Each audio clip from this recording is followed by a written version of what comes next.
Hey there, this is Della Rucker of the Wise Economy Workshop, and I'm so glad you're able to join me today because in the month of February, we're going to be talking about future ready businesses. And this is one of the most important topics to me these days because businesses, and especially small businesses and entrepreneurship, are so crucial to our future as people, as organizations, and as communities.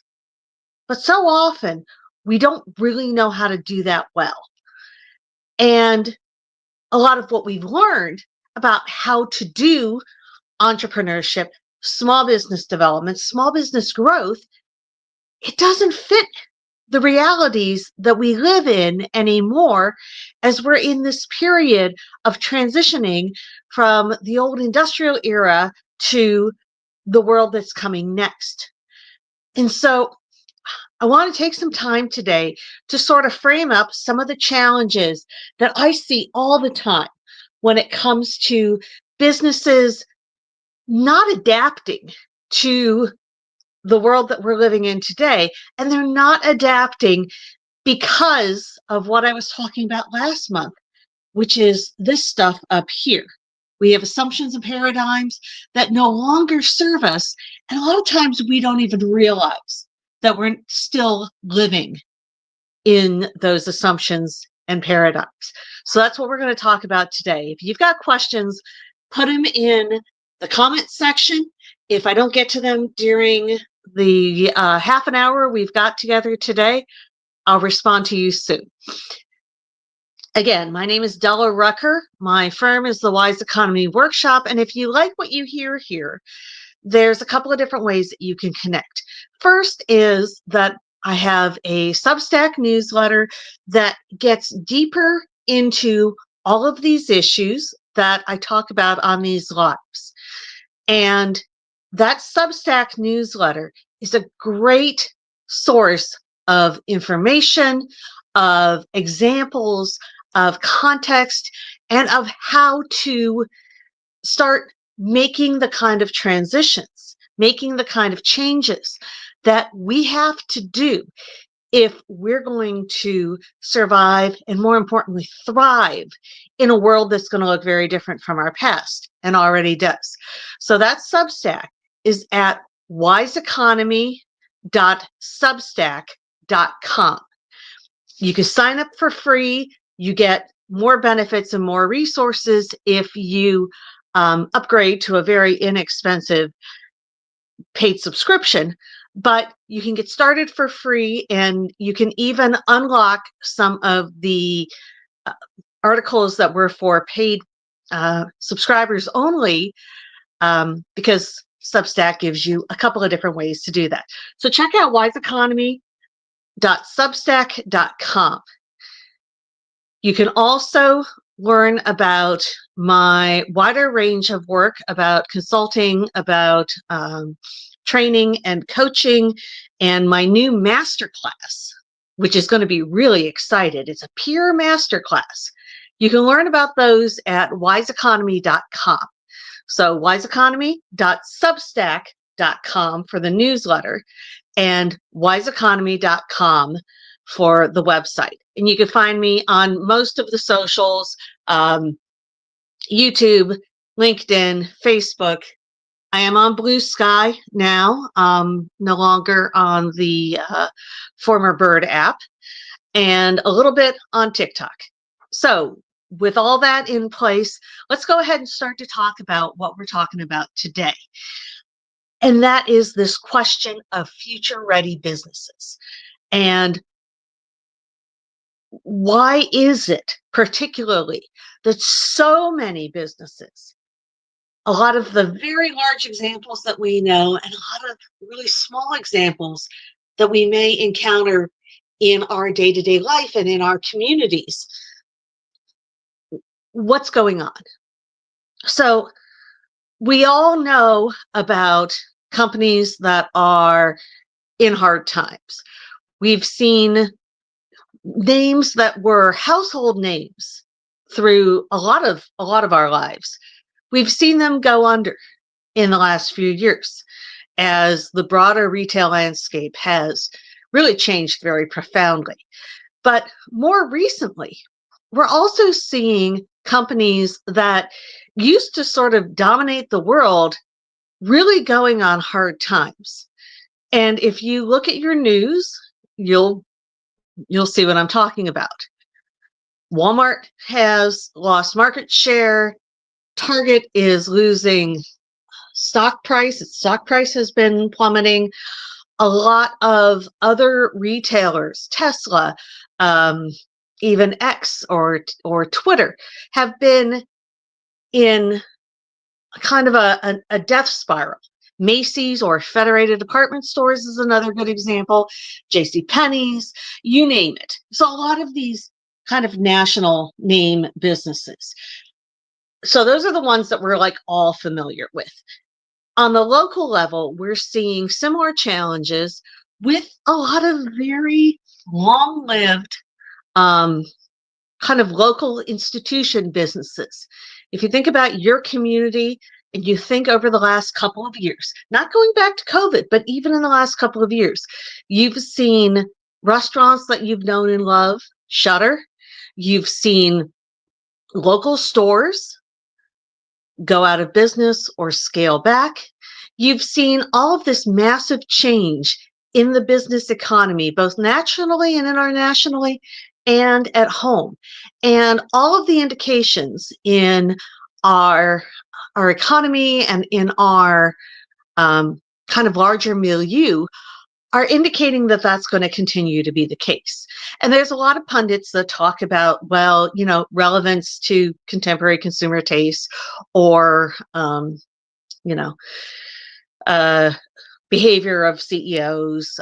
That's been a big one with a couple of those examples that I mentioned. Initiatives that have backfired or initiatives that companies have pulled out of that have backfired, all of that kind of stuff. But I would argue that there's something even deeper. And we see this particularly through two lenses. One is the fact that local companies in your community who haven't, done the egregious front page, everybody knows about it kind of things, are also struggling. But also that there are a handful of companies that are thriving and are continuing to thrive and grow in this market. Two that we're really familiar with on a national level are Patagonia, Penzeys Spices, REI. There's several businesses that have really continued to sort of hold their ground and consolidate their gains. Costco is another example that has done really, really well lately. And so there's some immediate political issues involved with that, but there's some fundamentals that you see in those companies and you see in smaller companies like the ones in your communities that are driving that success. So what are some of those issues? And more importantly, drop my notes. That's how you know it's live, is when stuff goes awry. My argument is, and this has been my argument in every community that I've worked with in the last few years, is that we have very fundamental challenges that go to the core of our operating assumptions on how business is supposed to work. And those are demanding something today that is very different from what we have come up with. So I think that whether you're talking about a Target or you're talking about a Starbucks or you're talking about a very local business that's having hard times, I think if you start to peel back the onion, you're going to find three core challenges.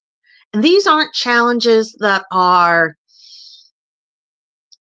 necessarily negative.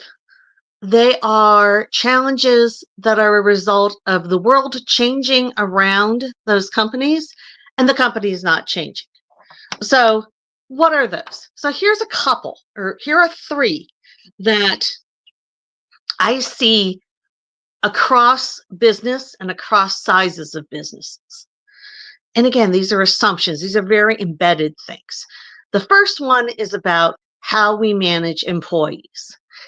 Even though the vast majority of us no longer work in a factory, and even though even factory workers don't do the kind of work that was the norm at the height of the industrial era, we're still managing our employees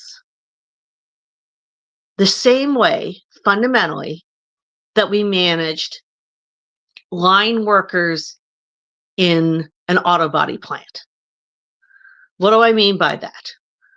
Well, the way we manage employees' time, right? Requiring specific work hours when, at least for some businesses and some roles, those may not be necessary. The recent trend in big businesses pushing back against work from home is really, really kind of tempest in a teapot sort of demonstration. And it's a big teapot. But that demand to do work in the office that people can do and have become accustomed to doing elsewhere, that's a fundamental assumption that comes out of that industrial era. It's that assumption that I have to be able to see you, I have to be able to sort of sit on your head and manage you, even if that management might not be helpful, might be more problematic and more damaging than we might realize. And it's pushing away some of the best available employees. And there's data coming out now about how people are choosing to take pay cuts to work for a company that enables and supports work from home. That's a profound change. And if we don't adapt to that change and instead we just push back against it and say, no, no, no, no, no, no, no, we can't do it that way. That's different. That's strange. I don't like it. I can't see you. That's a dying proposition. It's not going to work. There are obviously jobs where we need to be in a specific location.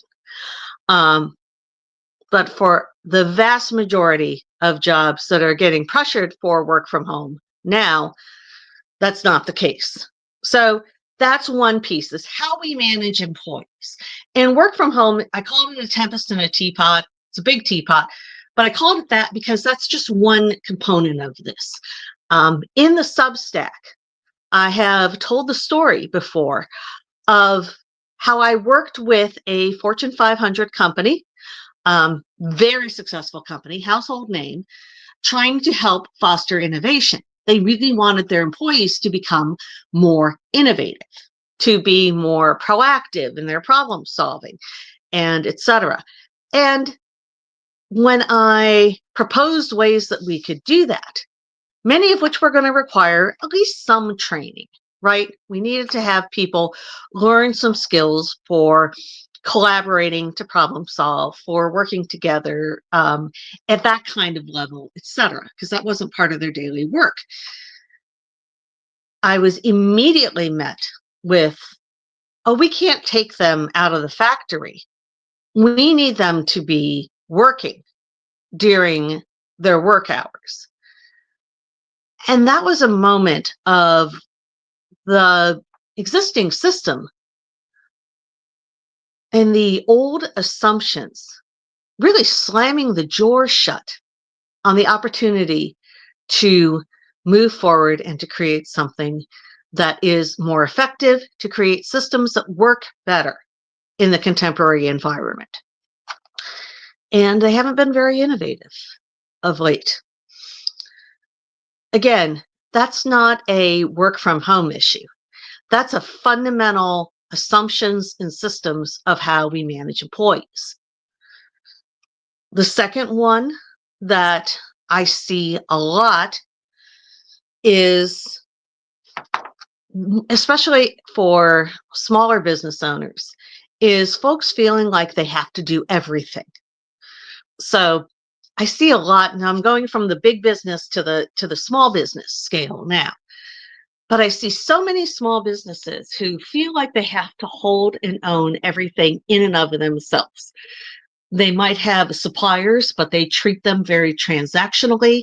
They might have relationships with other organizations in their industry, but it's very much what a dear friend of mine I used to call the porcupine dance when we talked about consultants, which is that sort of, going around. If you picture two porcupines, when porcupines fight, they actually turn their butts to each other, and they kind of go around like this, looking for an opportunity to stick the other one with their quills. So we see that a lot of times with small business owners, and that's not productive. We don't live in a world now where we can control all of our resources. None of us can be a Rockefeller anymore. We can't control, a whole product chain. And even the biggest companies, Jacobs Engineering Group is one of the biggest architecture and engineering companies in the world. They don't even own their own buildings, let alone own their supply chains. They very much rely on the network. And that is more necessary than ever for large businesses and small businesses to be able to really rely and depend on their network. So it's a very different sort of mental operating model than what many of us have been accustomed to. And the third one that I've been thinking about a lot is the question of scaling and scaling in a sustainable manner. So most of us know that at the big company level, maximizing shareholder value has been sort of the driving principle since the 80s. And that becomes problematic when it forces you, as it has forced hundreds of companies across history, it forces you to trade short-term gains for long-term risk. I've been rereading a book by Nicholas Nassim Taleb. Some of you older heads might remember this one. And it's called The Black Swan. And it's about why we do not predict events that are predictable, but outside of the norms, outside of our typical expectations. And our failure to be able to anticipate the possibility of those black swans points over and over and over and over again to situations where companies have failed, where organizations have failed, where unanticipated consequences have not been anticipated. And that sounds like you shouldn't be able to do it, but you really can. I talk about that a lot in my first book, The Local Economy Revolution Has Arrived. You can learn more about that on wiseeconomy.com if you like.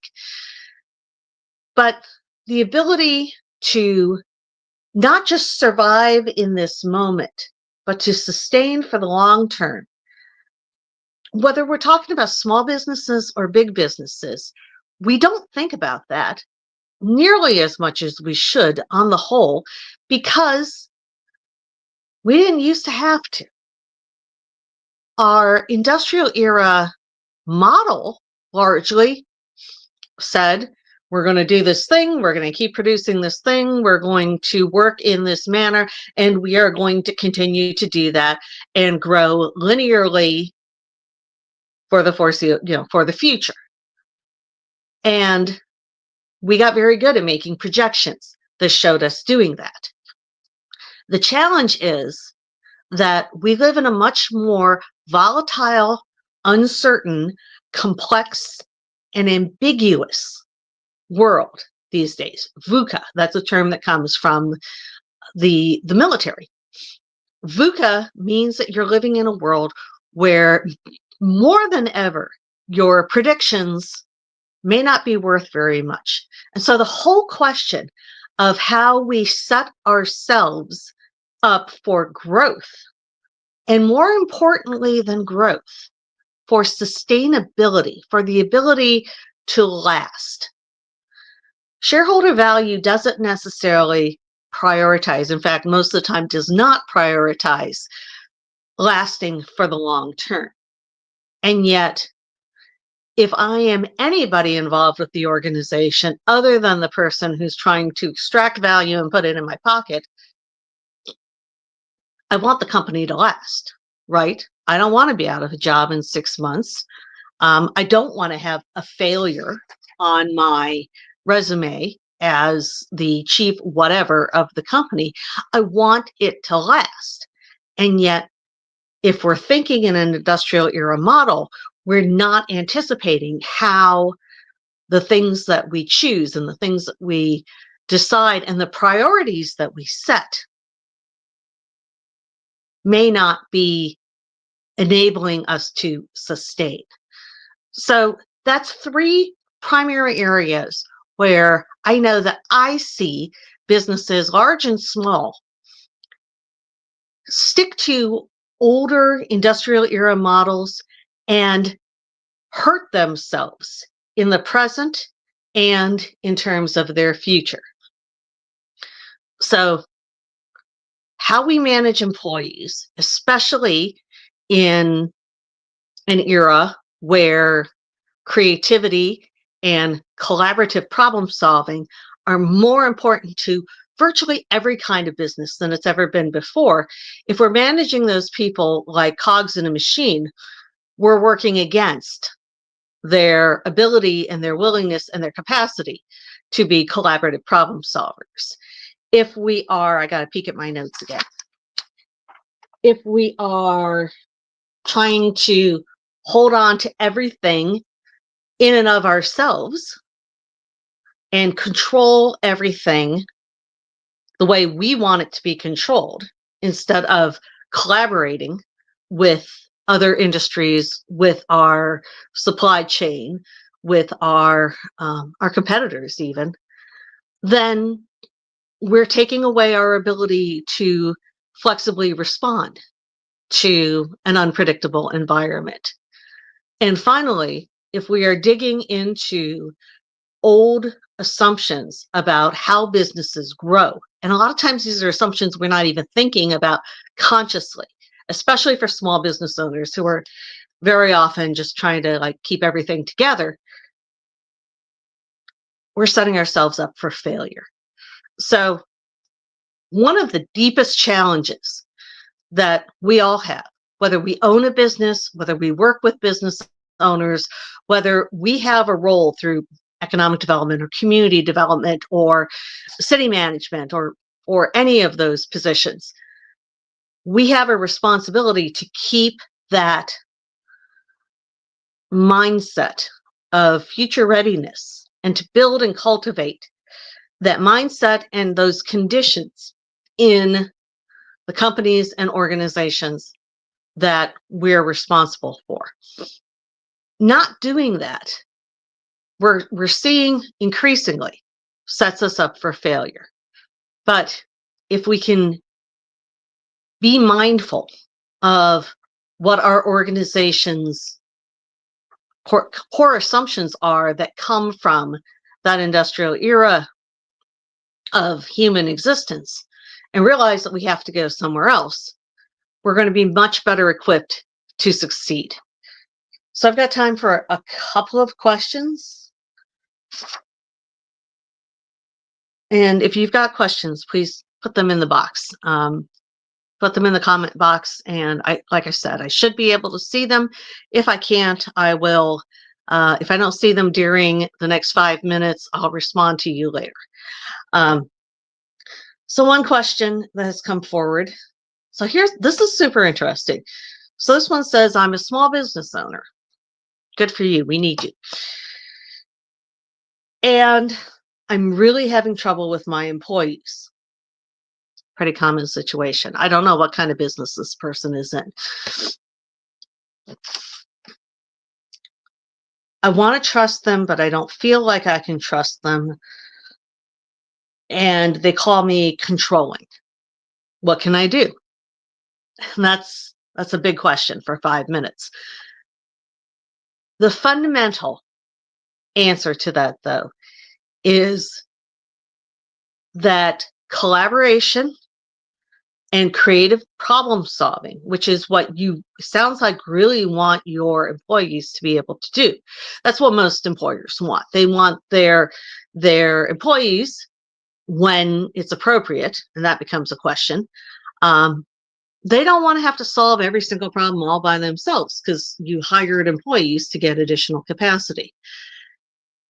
But very often we, as employers, look at our employees and they're not doing something the way that we would do, and we slap their hand and we say, no, no, no, don't do it that way. Do it this way. Or even more damaging is, no, don't do it like that. I'll do it myself. I know how to do it right. And what that does is twofold. It does a lot of things, but the two I'm specifically going to talk about are, it shuts down that willingness to try anything new, to try to collaboratively problem solve. It's basically like slamming the door on that. And the second thing that it does is it closes you off to the biggest benefit of having employees, which is that they're another set of brains. They can see and understand and come up with solutions that might not look like the ones you had in mind, but they might work. So that's a skill. I mean, in a way, it's like parenting. I have 2 kids who are now adults and, reasonably functional. They're great kids. But at many points, I had to sort of let them go and let them do things the way that they saw fit.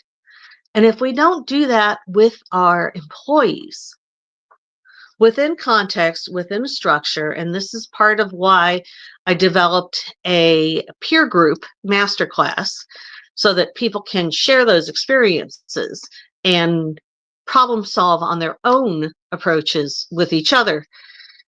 If we don't do that, they're going to throw up their hands and say, I'm not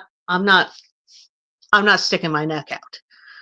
And more than ever, in a complex and uncertain world where people of different generations and different experiences may be really bringing something very different, and a new opportunity to the table,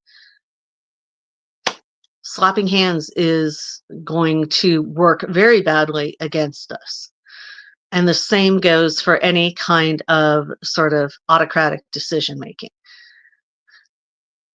The things that worked when our employees were, the old term was the organization men.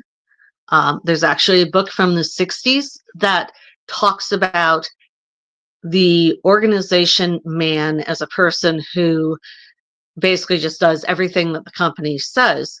That doesn't exist anymore.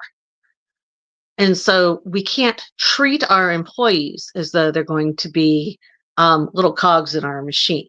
Instead, they're co-problem solvers.